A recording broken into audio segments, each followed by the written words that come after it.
Expected prelims question कैसे पूछ सकता है?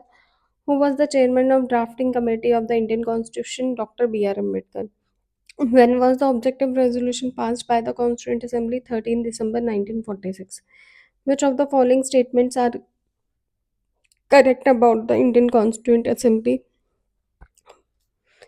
It was not directly elected by the people. It was partly nominated and partly elected by body. It is included representative from princely states. तीनों ही parts आएंगे, first second and third. The Indian constitution was adopted on 26 November 1949. Discuss the role of various committees on subcommittees in the drafting committee of the Indian Constitution. पहले drafting committee के बारे में बताना है, union of power committee के बताना है, fundamental right committee के बारे में बताना है, फिर इस आंसर को लास्ट में इनका कंक्लूड करना है.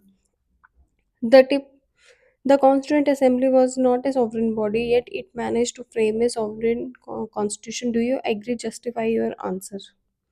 थर्ड क्वेश्चन है critically evaluate how representative inclusive the Constituent Assembly of India was.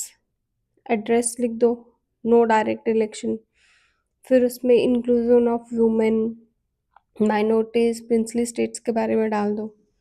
Trace the influence of objective resolution on the preamble of the Indian constitution. कहाँ से लिया है, क्या है, उसकी बॉडी में डालो, प्रियम्बल का लिखो, we the people of India, फिर उस आंसर को नीचे कंक्लूड कर दो. Examine how the ideas of freedom struggle were reflected in the making of the constitution. Link कर दो fundamental rights, DPSP, universal franchise से, कितनी सारी चीज़ें उनके साथ लिंक करके इस आंसर को कंक्लूड कर दो. जो फैक्ट्स हैं याद करने वाले. First session of constituent assembly 9 December 1946. Objective resolution कब पास हुआ?